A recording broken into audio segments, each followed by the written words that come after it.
Hello everyone. आज मैं आप सबको BHDE 143 जो हमारा एग्ज़ाम हुआ था ये 21 दिसंबर को, आज मैं उसको एनालाइज कराने वाली हूँ। जो ये वाला हमारा पेपर था ये हमारा 100 मार्क्स का रहा और टाइमिंग क्या थी हमारी 3 घंटे हमको मिले थे एग्ज़ाम करने के लिए। हमको इस पेपर में टोटल हमको 5 क्वेश्चन करने थे, जिसमें से जो फर्स्ट है गद्यांश वाला जो पोर्शन है ये कंपलसरी था, ये सबको करना था। यहाँ पे इन्होंने हमको टोटल 5 गद्यांश दिए थे, उनमें से हमको कोई भी 3 करने थे। तो अब मैं आपको बताती हूँ कि किस तरीके से आप इनको पहचान गए होंगे। जो मैंने आपको कीवर्ड्स कराए थे लास्ट वीडियो में, मैंने आपको बताया था गद्यांश वाली वीडियो में कि किस प्रकार हम मतलब पहचान सकते हैं कि ये कौन से चैप्टर से लिया गया है। तो यहाँ पे देखो कीवर्ड्स में भी आपके काम आए हों जो मैंने बताए थे। जैसे ये कृष्णचंद है, जैसे फर्स्ट वर्ड आपको दिख रहा होगा कृष्णचंद। तो जैसे ये कृष्णचंद वर्ड है ये हमारा सुमन वाले चैप्टर में है, सेवा सदन नामक वाले चैप्टर में है ये हमारा। तो ये हम आपके लिए कीवर्ड्स रहा होगा इस वाले क्वेश्चन में।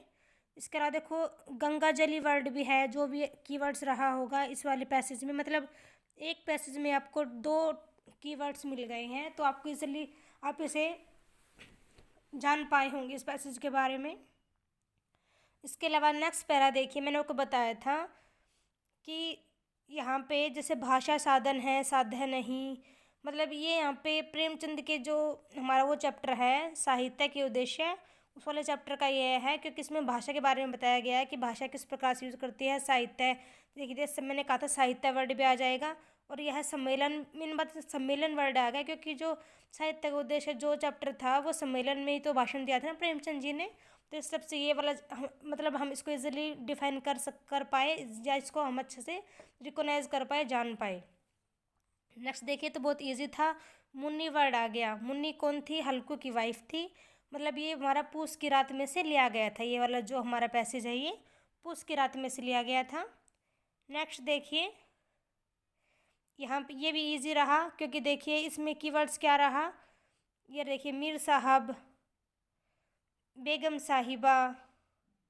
इसके अलावा ये देखिए यहाँ पे वो था ना कि उन्होंने सारी वो फेंक दी थी उठा के मोहरे, मतलब यहाँ पे शतरंज की बात की गई है। तो ये शतरंज के खिलाड़ी नामक लेसन से मतलब लिया गया ये वाला हमारा जो पैराग्राफ है। और ये देखिए लास्ट वाला यहाँ पे हामिद आ गया, मतलब ईदगाह चैप्टर से लिया गया है। हामिद, चिमटा, ये यहाँ पे कीवर्ड्स हो गए। तो मतलब टोटल यहाँ पे 5 थे स्टैंजा, जिनको आप अच्छे से पहचान गए होंगे कि किस चैप्टर में से लिया गया है। इन 5 टोटल पैराग्राफ में आपको सीधे सीधे कीवर्ड्स दिख रहे हैं। इन 5 में से कोई आपको 3 करने थे, और एक के लिए आपको टोटल 12 मार्क्स मिलेंगे। मतलब एक क्वेश्चन जो ये था व्याख्या वाला ये हमारा 12 मार्क्स का था, और टोटल आपको 3 पैसेज करने थे। इसके अलावा यहाँ पे देखिए जो ये क्वेश्चन बचे इनमें से कोई आपको 4 क्वेश्चन करने थे।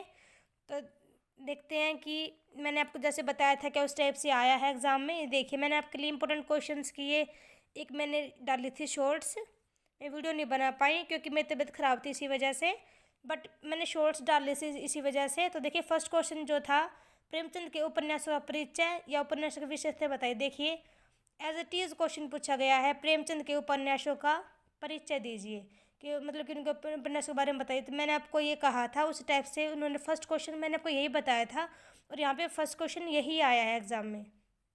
इसके अलावा सेकंड क्वेश्चन देखिए, सेवा सदन के अंतर्वस्तु पर प्रकाश डालिए।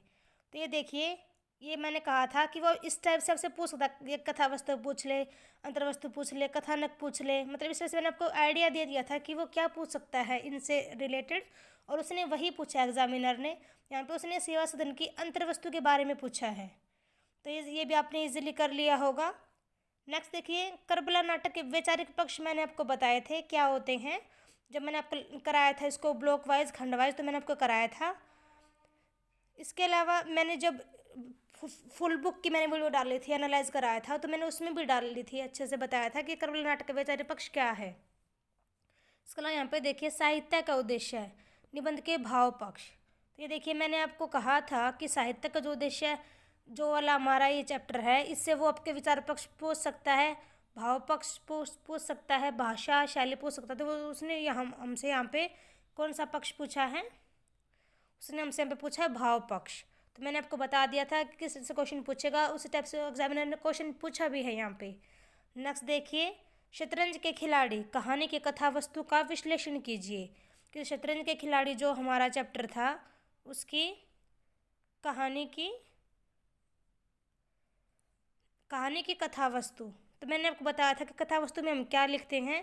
ठीक है, सबसे पहले मैंने आपको यही कहा था कि कथा वस्तु क्या होती है। तो इसके बारे में उसने पूछा है हमसे शतरंज के खिलाड़ी में।